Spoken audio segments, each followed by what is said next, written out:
¿Te has sentido de esta manera y te gustaría liberarte de esa emoción fácilmente? ¿Te has sentido en depresión, ansiedad, estrés, con ataques de pánico y te quieres sentir así? ¿Quieres aprender cómo liberarte de la depresión, ansiedad, estrés, ataques de pánico en 5 sesiones? Te ayudo. Hola, ¿qué tal? Mi nombre es Roberto Garrido y en esta ocasión te doy la bienvenida a este gran programa. Este programa es muy especial para mí.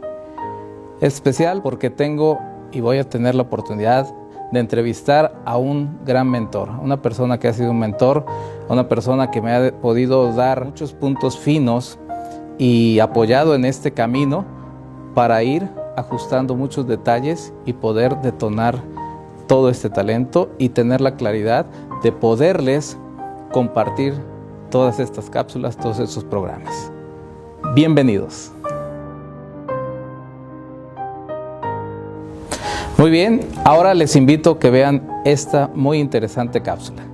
El liderazgo es la capacidad que se tiene de motivar, conducir y guiar a un grupo de personas hacia el logro de un objetivo común. Las personas con esta facultad cuentan con un conjunto de rasgos, habilidades, aptitudes, comportamientos y procesos de interacción que hacen posible la gestión exitosa del capital humano hacia la meta trazada. Pero más importante es el volcar esta capacidad hacia uno mismo, a fin de automotivarnos, autoinspirarnos y así encauzarnos hacia nuestras metas de vida. No es una tarea fácil, y menos cuando no tenemos las estrategias específicas para lograrlo, pues muchas personas enfocan sus esfuerzos a ser guiados en lugar de ser sus propios guías y siguen las metas de los demás en lugar de lograr y disfrutar de las propias. Para ello, es necesario saber diseñar planes y metas precisas que nos permitan tener claridad y así tomar acciones concretas que nos acerquen a ellas. Recuerda que una de las grandes características de los líderes es saber escuchar para adquirir conocimientos y aprendizajes. Te invito a que tomes una libreta y tomes nota de las grandes enseñanzas que obtendrás a continuación. Hola, ¿qué tal? Buen día, mi nombre es Roberto Garrido y en esta ocasión tenemos un programa muy pero muy especial y ustedes van a ver por qué. Tenemos a un invitado, es un artista plástico, un fotógrafo que está en las grandes ligas, le digo yo, en la orbe mundial respecto a su trabajo que hace. Es el doctor Héctor Montes de Oca Flores, un reconocido fotógrafo en National Geographic, el cual nos va a ir contando poco a poco en dónde está insertado actualmente y cuáles son sus metas. Pero más que nada, este programa es para saber y que nos deje una guía de cómo pudo llegar a donde está. Le damos la bienvenida, doctor Héctor Montes de Oca Flores. Un placer, muchísimas gracias por aceptar la invitación. Muchas gracias por eso. Muy bien, pues vamos a iniciar con la siguiente pregunta. ¿Qué tiene que hacer un artista? ¿De dónde nace un artista o cómo se da cuenta la persona cuando es un artista y cómo detonar ese talento?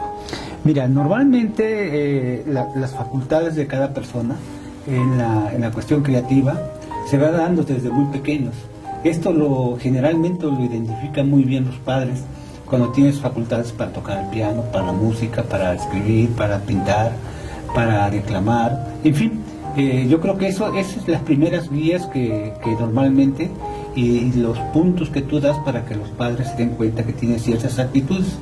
Igual también a veces tienes muchas y a veces no tienes muchas, pero pues eso no implica que también existen metodologías para poder inducir y que los niños comiencen a aprender.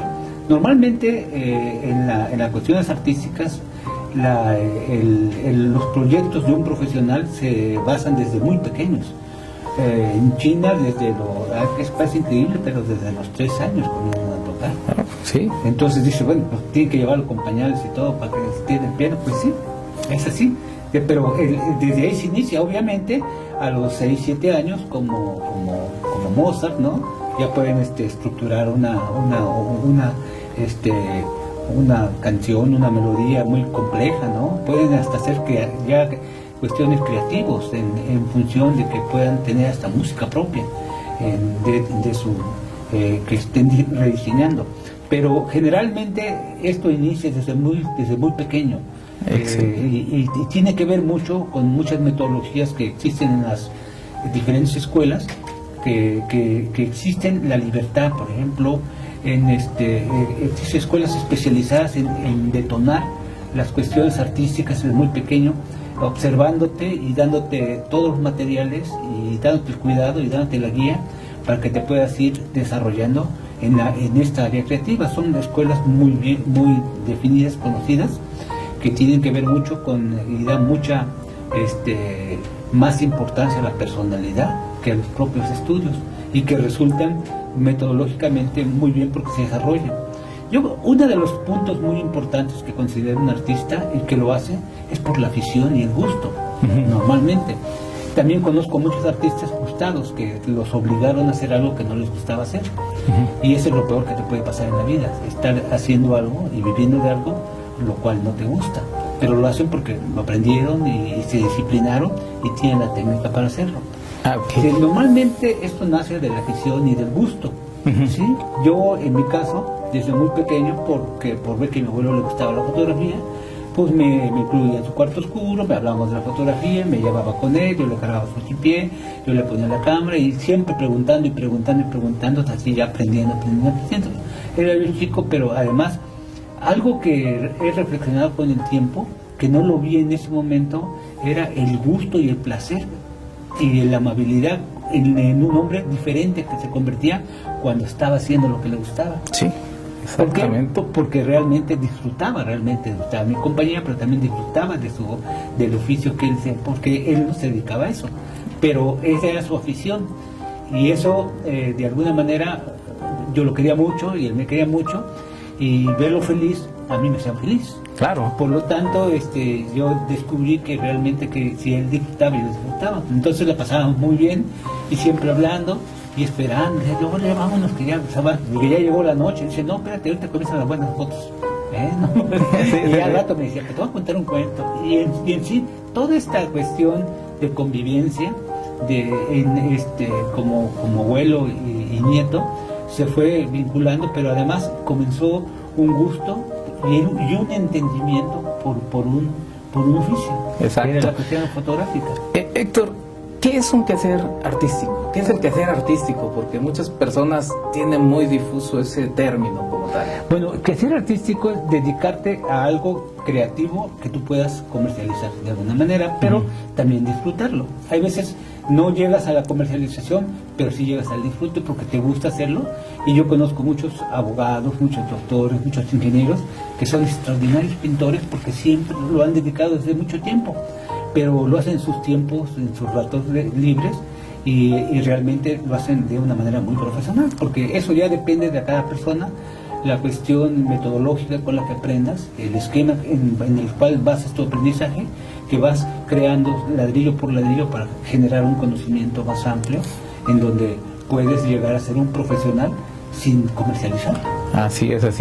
Pero lo importante en todo esto es que si están en el quehacer artístico, el poder empezar a comercializar, que ese es uno de los grandes puntos, ¿no? Que lo vamos a tocar un poquito más adelante, pero antes me gustaría saber cuál es el camino que has seguido para llegar a National Geographic, para llegar a las grandes galerías en Estados Unidos. ¿Qué tuviste que pasar o qué tuviste que hacer o qué tuviste que aprender para que te llevara a ese punto? Mira, normalmente todos los artistas clásicos, generalmente en México, son muy buenos productores. Como normalmente lo hacen porque les gusta y tienen la técnica para hacerlo, producen mucho, pero son muy malos comerciantes. Realmente su trabajo no lo pueden dividir. Normalmente tenemos que tener un porcentaje en tiempo creativo y en tiempo de realización y producción, y otra parte en la comercialización de tu obra.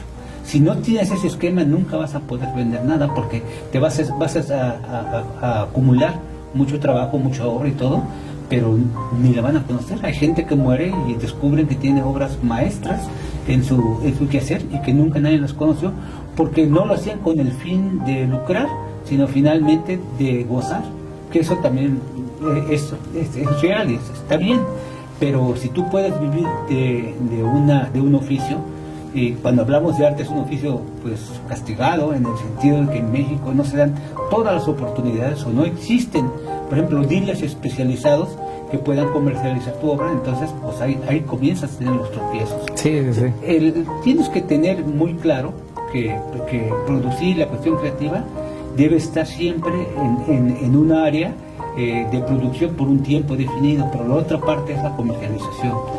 Siempre en una trayectoria de un artista tiene varias épocas donde se van desarrollando. Sí. Y ya lo tenía Picasso, lo tenía Dalí, lo tenía Miró, lo tenía Kandinsky, todos estos grandes pintores en donde tienen sus épocas, ¿no? La época azul, la época dorada, en fin, y van creando de acuerdo a la moda, al contexto histórico en el que se va realizando todo lo que tiene que ver con el arte y la cuestión creativa. Pero si no tienen un buen comercializador, pues no conoceríamos nada de su obra, sí, sí. la habíamos encontrado por ahí guardada. ¿Y cómo llegaste a esas galerías? ¿Cómo llegaste a finalmente entendiendo la posibilidad? A mí se veía desde muy joven porque tuve algunas becas desde estudiante en la Facultad de Arquitectura, que también estudié, en donde fuimos en intercambios culturales por el Corpus Christi State University, por ejemplo, en la Universidad de Clemson también, en donde comencé a entender que existía una manera diferente de trabajar en el arte. Por ejemplo, la high school y las universidades de Estados Unidos tienen como obligación los estudiantes de comprar una obra al año. Para eso hay un banco que te les presta dinero y que lo van pagando de acuerdo a sus facilidades para que se haga. Pero hay una cultura de la compra de arte.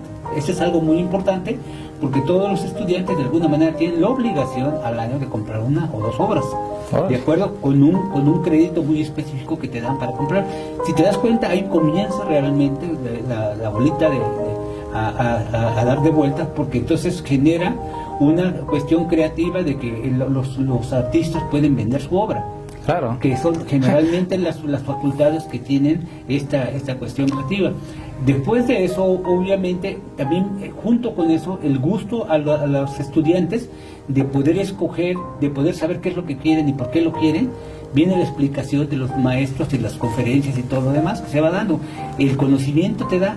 No sé si hay observado que muchas de las películas, series de televisión que vemos de Estados Unidos o de cualquier otra parte del mundo, ves mucha obra plástica en las casas, en los domicilios, en las oficinas. Sí, ¿Por claro. qué? Porque realmente hay una cultura de la adquisición, porque además algo que es muy claro, cuando menos a nivel internacional, es que cualquier obra al precio que tú compres nunca va a valer menos.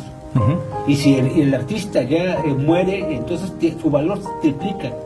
Ejemplo, una vez nos invitaron a Nueva York a donar para un congreso de artistas plásticos latinoamericanos en Nueva York, en los cuales fuimos Héctor Herrera, estuvo el maestro Nacho López y estuvimos Manuel Álvarez Bravo. Todos llevamos obra, yo era el más joven, llevamos obra y la donamos para que se subastara. Esa obra que subastó, por ejemplo, hay una obra de Manuel Álvarez Bravo que se llama La Buena Fama Dormida. Es una mujer desnuda, pero vendada en un techo. Era una fotografía de tamaño carta, 8x10, en donde se subastó y se pagaron el equivalente a 7,000 pesos por esa obra, y era para ayudar a los estudiantes latinoamericanos que necesitaban apoyo por parte de otros artistas que ya reconocidos. Regresando en el avión, al mes y medio muere a los 101 años Manuel Álvarez Bravo. Esa misma obra, 3 meses después, se subastó en $17,000. Órale. Entonces, ve la diferencia entre vivo y muerto, ¿no? ¿Por qué? Porque realmente esa obra tenía el valor de alguien muy conocido en México, que realmente fue una institución y que ya le iba a generar más obras. Por lo tanto, mientras estés vivo, tu valor de tu obra no es tan cara como realmente cuando deja de existir. Pero es muy importante que esas obras cumplan varios requisitos. Primero, la firma del autor. Segunda, que un título de propiedad, de preferencia, que se pagó. Y tercera, lo ideal es que una casa como Christie evalúe y diga que es original y que existen tantas copias de esa misma. Entre más copias hay, su valor es menos. Entre menos copias hay, su valor es máximo. Cada formato es un tema. Me llamó mucho la atención, Héctor, lo que comentas, el hecho de que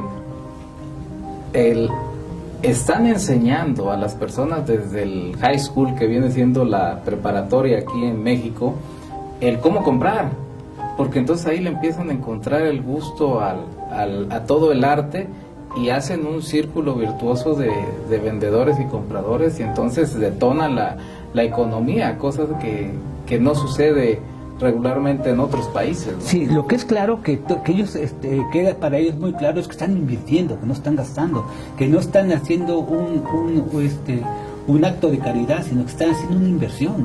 Eso es lo que queda muy claro, porque además esa obra las atesoran y realmente a veces les cuesta trabajo escoger porque pues no tienen la cantidad de dinero, porque es una obra nada más la que pueden comprar y la compran en estándares normales, pero esa obra que ellos compran siempre va a valer más.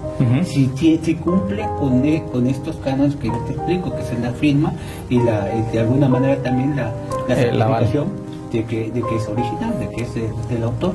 Si tienes eso, obviamente su valor se triplica o cuatriplica, y si el artista muere y ya no produce más, tiene otro valor.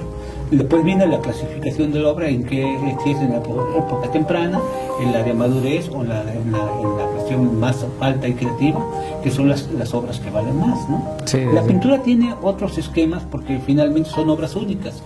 La fotografía puede ser varias copias, pero como autores lo que decidimos siempre es que entre menos copias hagamos de una misma fotografía tiene más valor.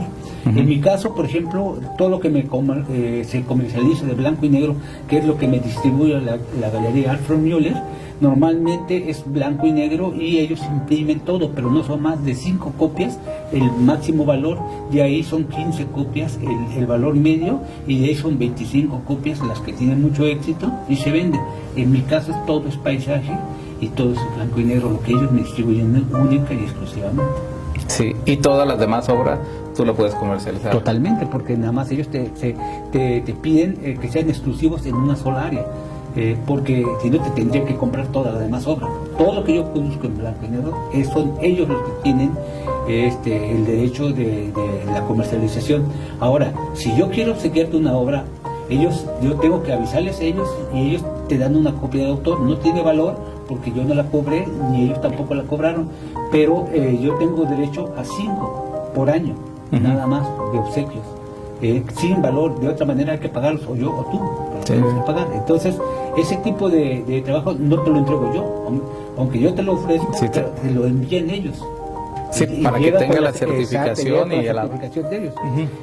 Alfred Müller es un corredor muy importante que tiene cerca de 32 galerías de arte en toda la Unión Americana, que incluye Los Ángeles, Nueva York, Chicago, Houston, San Francisco, y en fin, muchas otras más galerías que todos los días ahí existe una carpeta mía que salen a vender parte de mi trabajo que concluyo cada año, lo voy modificando para hacer para tener nuevo material de venta, y solo es paisaje y solo es blanco y negro.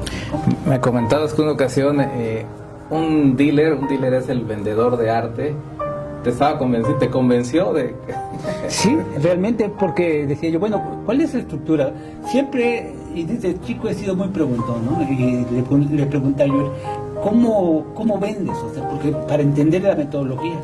Dice, yo tengo, por el conocimiento, antes de poder vender, tengo que creer en el producto que voy a vender. Dice, y en tu producto lo conozco muy bien, por eso, y tenía razón, porque acababa de vender a Bayer, entonces eran 4 edificios, vendió cerca de 132 obras en un solo lugar, como decoración para Bayer, ¿no? Fue un gran éxito, con eso, casi un año en unos días él pudo sacar. Entonces me decía, pero tengo que creer, y tengo que proponer, y tengo que explicarles el por qué es importante tu trabajo en esta área.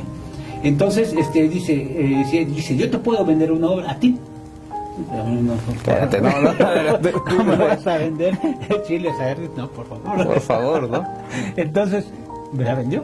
¿Te la vendió? Me la vendió porque realmente sus argumentos en determinado momento llegó a un punto muy importante, porque estaba descifrando cosas que ni yo había podido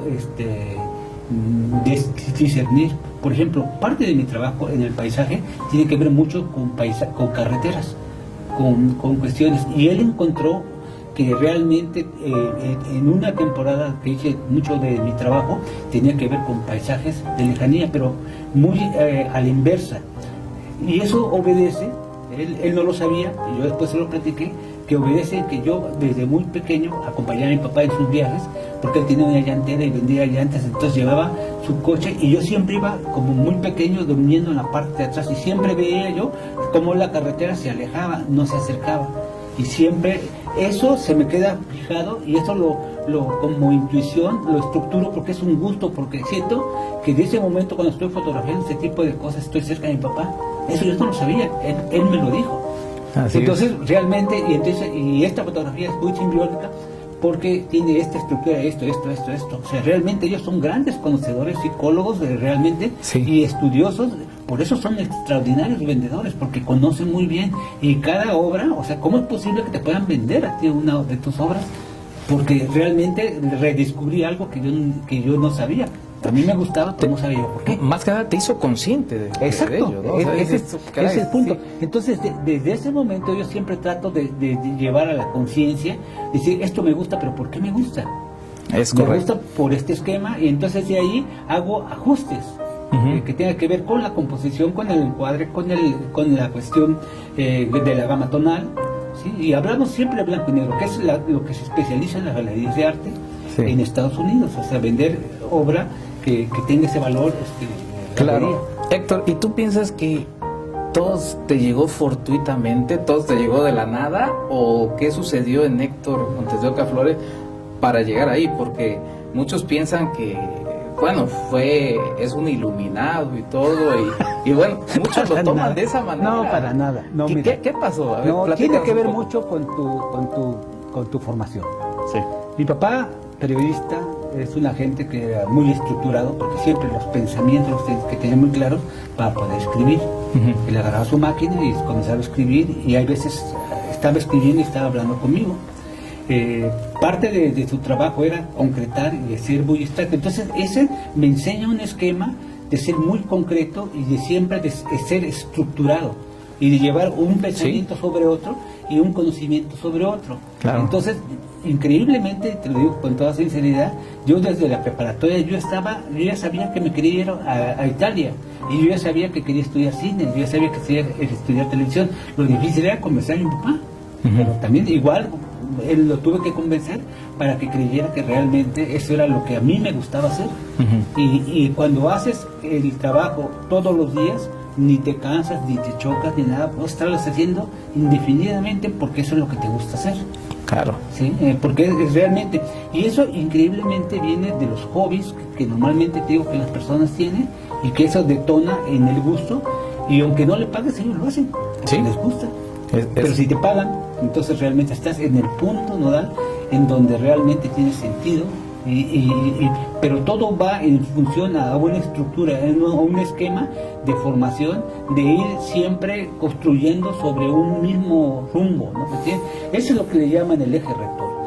Y el eje rector para mí era entender a los grandes conocedores del arte en el mundo. Eso está en Italia. Sí. Eso se da en Florencia, se da en Roma.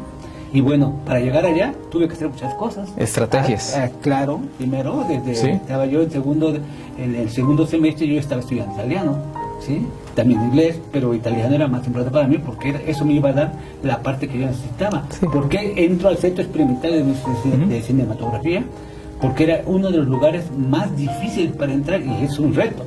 Esto a mí me interesan los retos, porque tenía yo, con una planeación podía yo llegarlo. Bueno, fui el segundo latinoamericano que llega al Centro Experimental de Cinematografía, reconocido a donde estaban los grandes cineastas como Fellini, como Ettore Scola, como toda esta grandes pensadores de la comunicación cinematográfica. Por lo tanto, te digo, todo es planeación. Pero ya tenías bien claro dónde querías llegar. Es que es eso, o sea, el eje rector estaba muy bien definido para mí. Sí, y trabajaste en algunas películas, me comentabas, sí, con Fellini, sí, ¿no? sí, es un genio. La nave va, en New Guerra Fred, me tocó hacer iluminación y parte de la fotografía, de la cinematografía. Excelente. Que es algo muy complejo, que en México es muy difícil de hacerlo.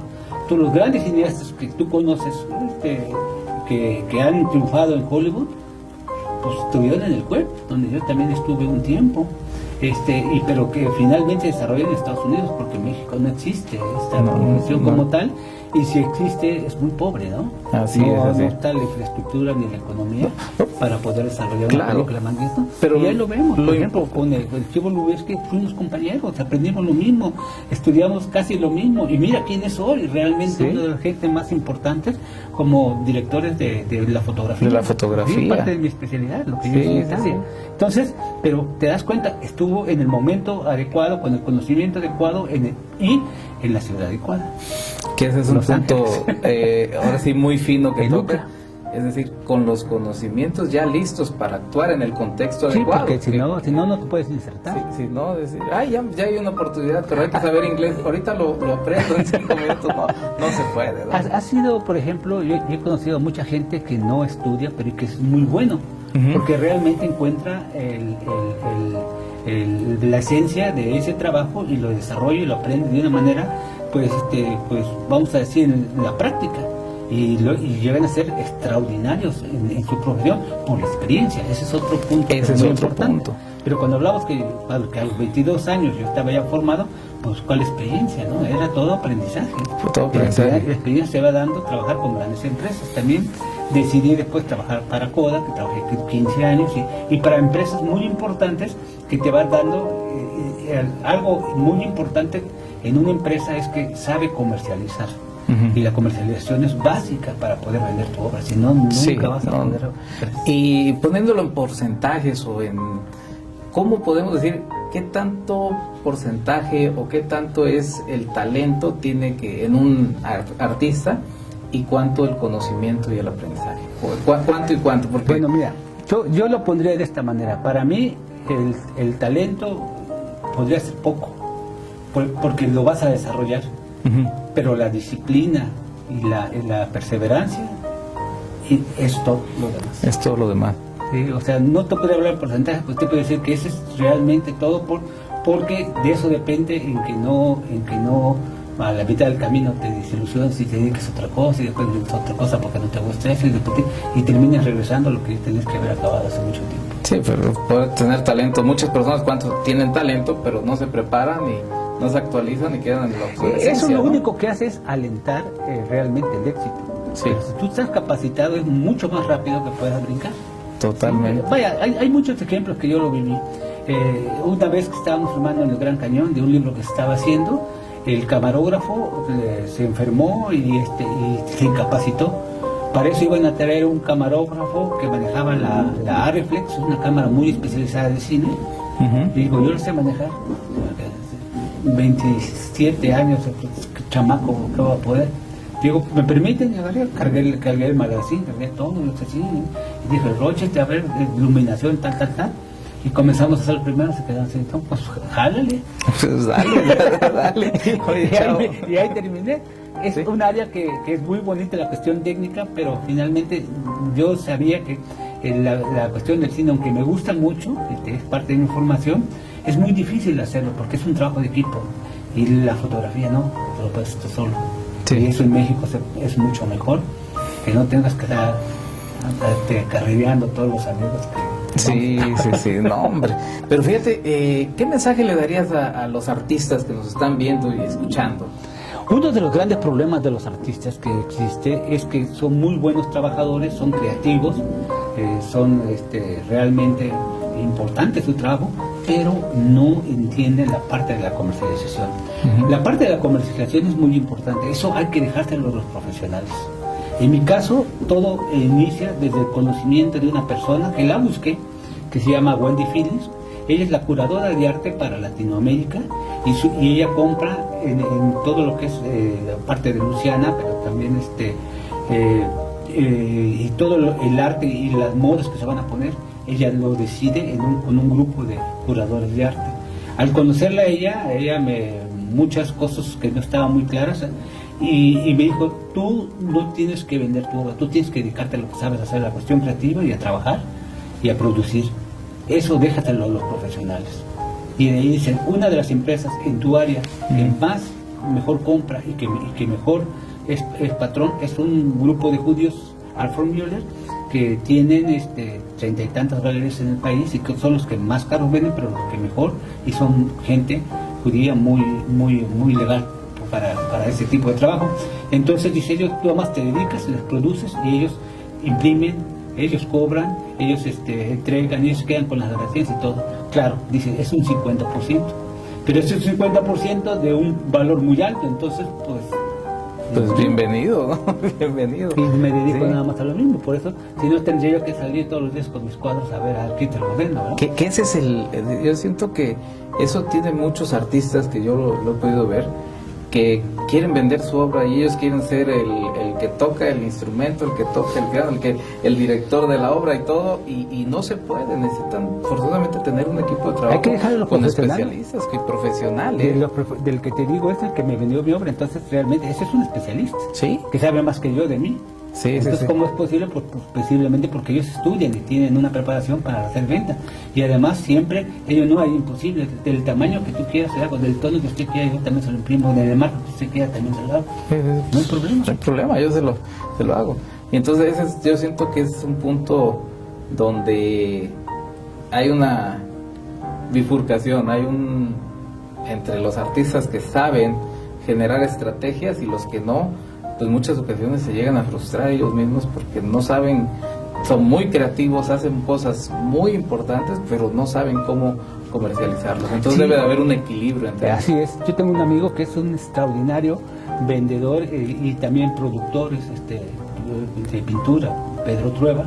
Él dedica mitad y mitad de su tiempo, la mitad a producir, que produce una barbaridad de más de 10.000 obras en su estudio, y la otra mitad a producir, por eso está en las Naciones Unidas, en Estados Unidos. Ahorita me acaba de hablar en la mañana, me está hablando de Estados Unidos, me está diciendo que hay un proyecto muy importante de Latinoamérica que se quiere hacer y me está invitando. Digo, no, pues adelante, bueno, parte de lo mismo, Adelante. pero esas son las grandes ligas, esas son garbanzos Sí. de libra. Pero lo importante, yo veo que los artistas plásticos están muy preocupados por la producción y por las exposiciones. En las exposiciones no se vende mucho, nada más genera la presencia.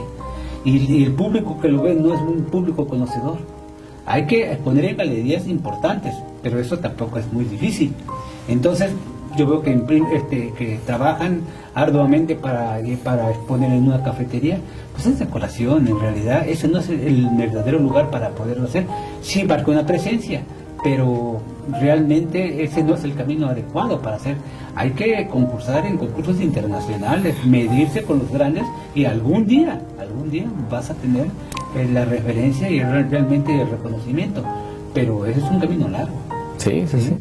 Yo, por ejemplo, hay veces que en broma les platico a mis hijas que yo a los 3 días que salí de la Facultad de Letras Plásticas con la especialidad de cine, televisión y fotografía, escribí mi cartita a los Santos Reyes porque quería yo trabajar en National Geographic. Pasaron 15 años después para que ellos me llamaran. ¿Eso qué implica? Que yo ya sabía, pero tuve que hacer todo lo que tuve que hacer, trabajar con otra empresa que era su competencia como Kodak, cuando ellos ya se interesaron en mi trabajo, porque me propusieron para hacer el libro de arte de los 100 años de la fotografía de blanco y negro, que es una de mis especialidades. Por lo tanto, entras con el pie derecho a un mercado muy competitivo como es en Estados Unidos. Claro, pero siempre con la mira puesta en llegar ahí. Hay que hacer lo que tengas que hacer para hacerlo. Lo importante es no perder la ruta. Sí, que es Y ir granito a granito abonando a todo lo que es eso. O sea, es difícil, es muy difícil que de un día para otro tú te vayas al estrellato, cuando menos en la fotografía es muy difícil. Sí, sí, sí. Pero el punto es de que nunca es imposible. Claro, nada más depende hay que- de una metodología. Una metodología y estrategias claras para poder llegar a donde ustedes quieren estar. Finalmente, hemos estado aquí platicando gratamente con nuestro amigo Héctor Montes de Oca Flores. Y bueno, esto lo pueden ustedes aplicar en su día a día y en cualquier actividad que estén realizando. Vuélvanse profesionales, tengan esa constancia, prepárense para estar listos cuando tengan que estar ahí. Y bueno, nos has dado una gran guía, amigo. Muchísimas gracias por aceptar la invitación. Y un punto final que les quieras compartir a la audiencia. Bueno, es muy importante, yo creo que eso pasa en el transcurso de la vida de un artista, en no desilusionarse en el trabajo, porque es un camino cuesta arriba, que realmente cuesta mucho trabajo, ¿no? Porque dices, bueno, yo produzco y nadie me compra nada. tengo casi que obsequiarla o regalarla, pero es parte de la formación, es parte del entendimiento de tu profesión. Siempre va a llegar la oportunidad, siempre va a llegar la oportunidad. Lo único importante es que estés preparado para poder aceptar ese reto y llevarlo bien, pero siempre va a existir la oportunidad si sigues insistiendo en que eso es lo que quieres hacer. Así es, porque lo escuchaba yo en un libro, bueno, lo leía en un libro en alguna ocasión, que decía, cuando tú llegas arriba de la montaña, de ahí vas a poder ver otras montañas más grandes y vas a querer ir sobre ellas. Si la persona se queda abajo solamente, simple y sencillamente la montaña le va a estorbar ver lo que hay más atrás. No es cierto, y también el hecho de decir cómo hacen los deportistas, lo importante es no llegar sino mantenerse. Esto es una disciplina, y si tú lo ves en mi trabajo, todos los días, sistemáticamente, todos los días produzco imágenes. Sí. Es una disciplina. Eso sí. ¿No crees que a veces no me ha dado flojera algún domingo de no hacerla? Pero ya no, es una cuestión que ya como formación. Sí, porque sabes que ese pasito es destinado a estar ahí. Vas abonando, y quizás un día que alguien visite tu página se va a dar cuenta de algo que si ese día no lo haces, pues tú... Excelente. No te veré. No se vería tan fácilmente. Pues ya tienen una gran guía. Muchísimas gracias, Héctor. Gracias. Y amigos, nos vemos para la próxima. Estaremos leyendo aquí sus comentarios, contestándolos puntualmente. Y bueno, este esfuerzo lo hacemos gracias también a Acrópolis Multimedios, a que aquí también nos apoya nuestro gran amigo. Y bueno, es para dejarles una enseñanza y siempre estarles dando un camino para seguir, pero con estructura y con orden. Y además la disciplina corre por parte de ustedes. Muchísimas gracias y nos vemos para la próxima. Hasta luego. Muy bien, amigos, ¿qué les pareció esta entrevista? Realmente yo la disfruté muchísimo. De gran aprendizaje. Yo siento que nuestro amigo Héctor Montes de Oca Flores tocó muchos puntos muy sensibles, muy importantes, los cuales van a hacer eco en ti para que puedas ir generando tus estrategias y lograr el éxito donde quieres lograrlo.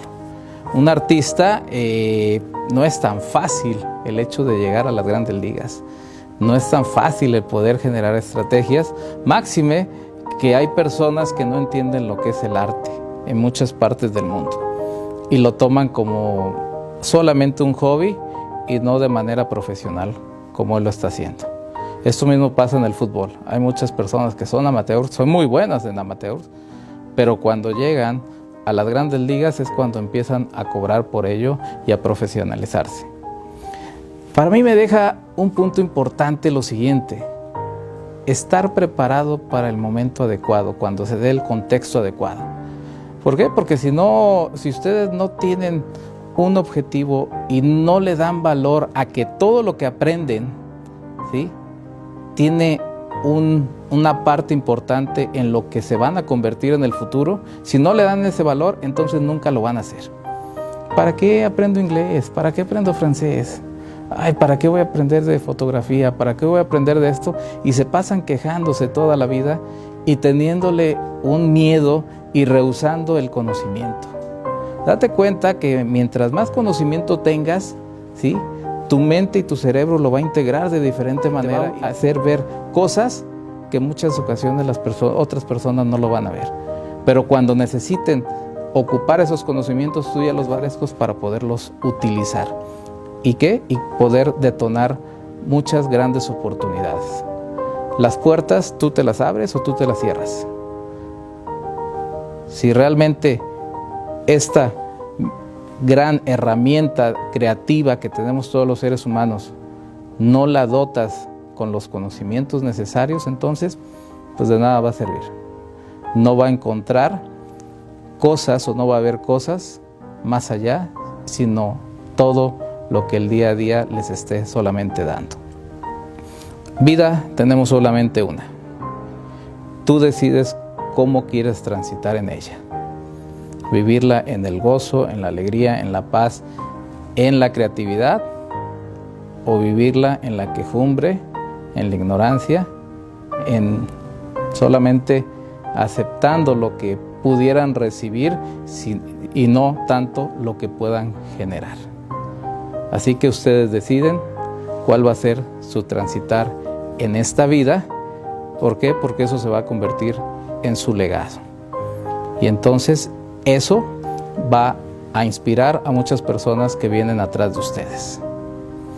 Un placer el haber llegado hasta el final de esta entrevista. Agradezco mucho a Acrópolis Multimedios, a la Universidad de Jalapa, que se estén dando todo esto para poderles ir aportando conocimientos, ideas, experiencia pura, para que puedan generar una guía para llegar a donde ustedes quieren llegar.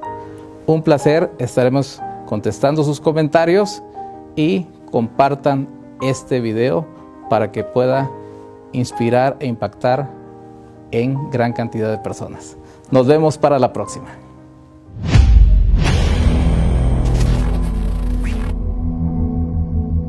¿Te has sentido de esta manera y te gustaría liberarte de esa emoción fácilmente? ¿Te has sentido en depresión, ansiedad, estrés, con ataques de pánico y te quieres sentir así? ¿Quieres aprender cómo liberarte de la depresión, ansiedad, estrés, ataques de pánico en 5 sesiones? Te ayudo.